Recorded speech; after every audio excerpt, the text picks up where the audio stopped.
Un bouchon saute, la salle retient son souffle. Ce n'est pas du champagne, c'est Moët et Chandon, le mot de passe universel de la célébration. Tout semble simple, des bulles, une étiquette dorée, une promesse de succès. Sauf qu'en coulisses, la maison d'Épernay orchestre un système d'une précision industrielle pour rendre l'exception reproductible. Des kilomètres de caves où le temps est stocké, des vins de réserve qui lissent dans les caprices du climat, un dosage calibré au milligramme, des accords avec Palace, compagnie aérienne et tapis rouge. Résultat, la même émotion à Miami, Tokyo ou Dubaï, la rareté en série.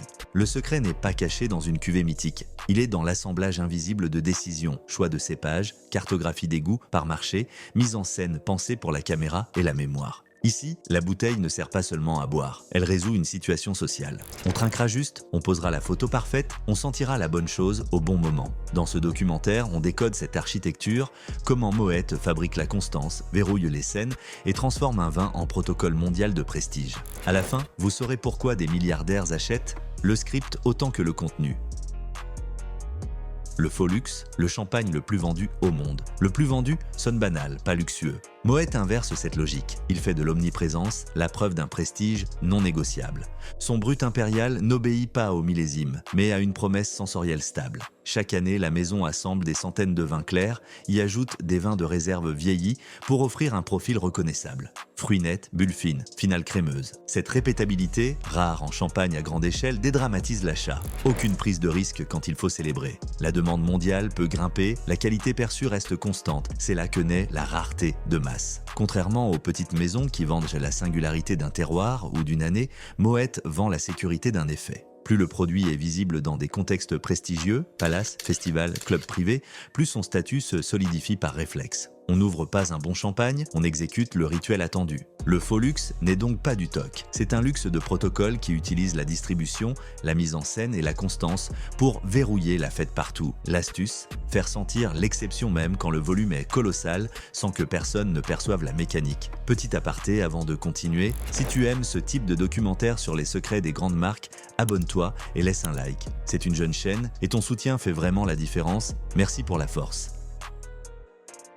L'empire caché derrière Moët, le groupe LVMH. Moët et Chandon appartient à Moët Hennessy, pilier de LVMH, traduction, puissance logistique, budget culturel massif, synergie avec mode, parfum, hôtel, spiritueux, accès prioritaire aux scènes qui fabriquent le prestige. Un défilé Dior inonde Instagram, des flûtes Moët apparaissent en coulisses, un gala caritatif, une vente aux enchères, une première cinéma, partenaire officiel. Ce n'est pas de la pub, c'est du rituel. LVMH opère comme une tour de contrôle, allocation par marché, lancement coordonné, hospitalité VIP, formation sommellerie, accord de verrerie et de température. Même la profondeur de gamme est pensée en entonnoir. Impérial pour l'instant spontané, rosé pour l'image fashion, rosé pour l'image fashion, ice pour le plein soleil en piscine, millésime pour l'expertise, grand vintage collection pour la mémoire et au sommet Dom Pérignon, maison sœur pour la consécration. Cette architecture d'offres évite les impasses, chaque contexte social a sa réponse liquide. Ajoutez la force de frappe RP, la présence dans l'aviation premium, l'hôtellerie Palace, les beach clubs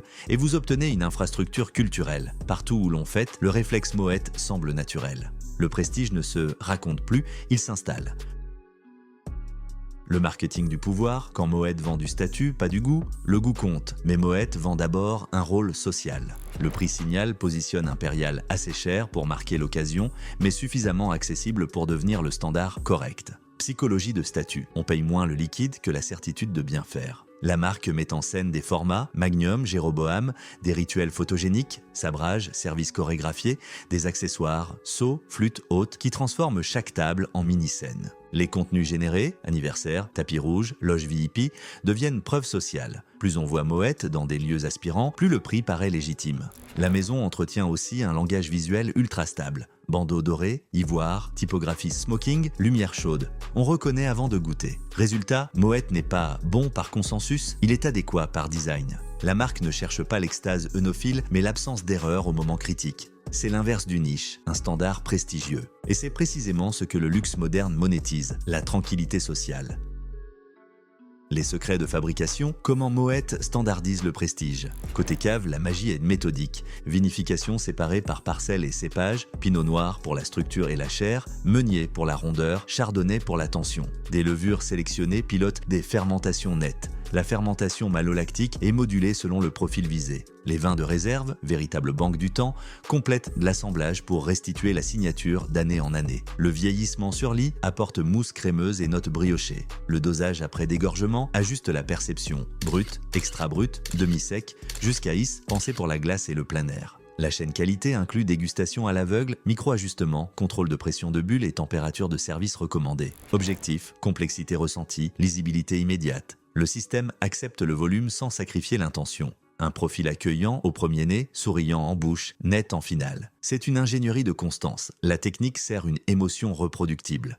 Là où le grand vin mise sa réputation sur la singularité, Moët mise la sienne sur la fiabilité du plaisir. Partout, tout le temps.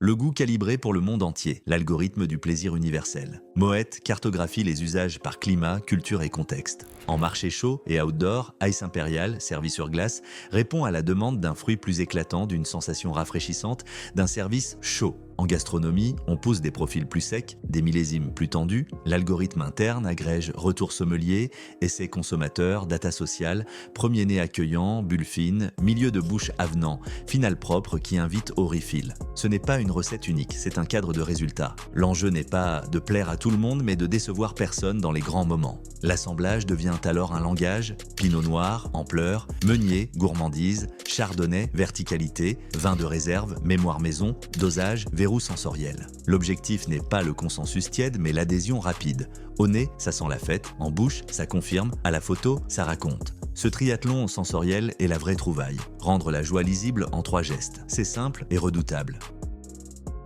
Le génie de la mise en scène, transformer la fête en rituel mondial. Moët ne vend pas une bouteille, il déploie une scénographie. Verres élancés, seaux griffés, format géant pour la dramaturgie, sabrage codé, service chorégraphié en club, lumière, étincelles, étiquette face caméra. Les kits retail prêts à fêter uniformisent le rendu chez le particulier. Le moment ressemble aux images vues en palace. Le design produit, étiquette ivoire, doré, col rubané, accroche l'objectif, effet photo qui goûte.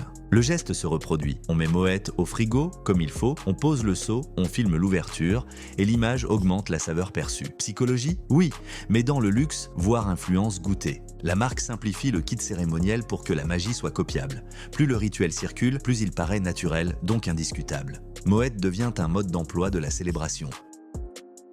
Le seul que tout le monde connaît par cœur. Les fêtes interdites, comment Moët infiltre les élites. Au sommet, rien n'est spontané. Palace, club de plage, loge sportive, gala caritatif, fashion weeks, soirée privée, yacht, Moët programme la présence via contrat long terme. Ces deals incluent dotation, formation, standards de service, hospitalités immersives, vendanges VIP, cave privée. But, aligner ce que voient les élites avec ce qu'aspirent à vivre les autres. Quand une star sabre un Jéroboam, des milliers de téléspectateurs apprennent le geste. L'infiltration est culturelle. La marque aide à réaliser les scènes, température, verrerie, lumière, pour que le moment soit photogénique sans effort. Parallèlement, activation digitale, filtre AR, challenge, sabrage, safe, collaborations éphémères, le contenu généré remplace la publicité classique. Moralité, plus la fête paraît réelle chez ceux qui l'ont réussi, plus elle devient modélisable chez tous les autres. Moët gagne la bataille avant que la concurrence n'entre en scène.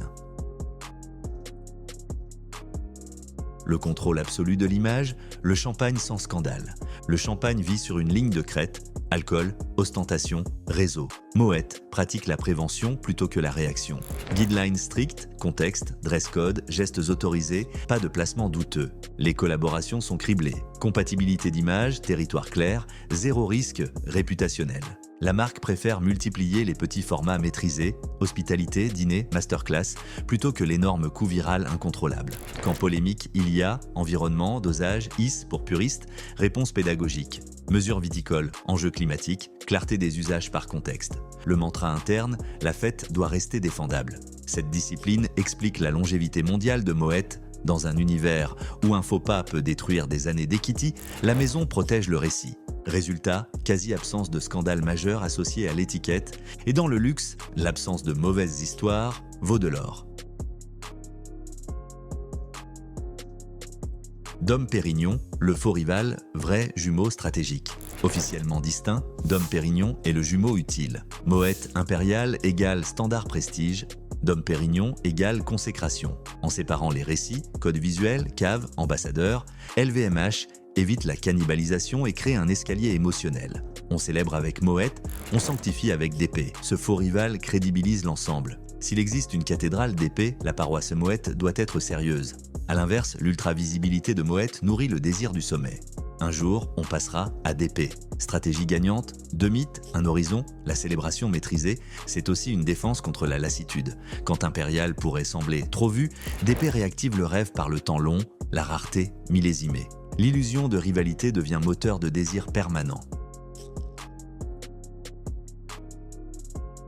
Le revers du décor, quand le luxe cache la machine. Angle mort, viticulture sous pression, monoculture historique, climat, saisonnalité des vendanges, tension écologique, débat culturel sur l'ostentatoire. La maison, et plus largement la Champagne, évolue. Enherbement partiel, réduction des intrants, expérimentation de cépages plus résistants, investissement énergie eau, traçabilité renforcée. Rien n'est instantané, tout est à progressif. Côté produit, débat sur le dosage, style plus généreux versus extra brut. Moët assume une grammaire de contexte, piscine, gastronomie, club, sans renier la signature sensorielle. Enfin, la critique, c'est du marketing. Oui, la mise en scène est centrale, mais elle s'appuie sur une colonne vertébrale œnologique. Stock immobilisé des années, bibliothèque de réserve, discipline de dégustation. Sans cette base, le récit s'effondrerait.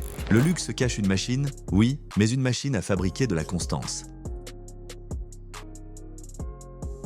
Le champagne qui a hypnotisé le monde. Moët et Chandon n'a pas trouvé une formule magique. La maison a designé un écosystème où assemblage, temps, prix signal, mise en scène et distribution racontent la même promesse, réussir la célébration sans se tromper. Ce n'est pas seulement un vin, c'est un protocole. On achète un liquide, mais aussi un script social prêt à l'emploi, qui accorde des groupes et photographie bien. Le génie n'est pas d'être rare, il est de rendre la joie reproductible sans perdre l'aura. D'où l'adhésion des milliardaires, il ne perd pas l'ivresse, il perd la certitude du moment juste. Maintenant que vous voyez la mécanique, la prochaine flûte aura un autre goût, celui d'une ingénierie émotionnelle qui commence dans la craie d'Épernay et finit dans vos souvenirs. Si ce décryptage vous a aidé à voir au-delà des bulles, abonnez-vous et laissez un petit like. Pour une jeune chaîne, votre geste fait vraiment la différence. À votre santé et à l'art très moderne de célébrer.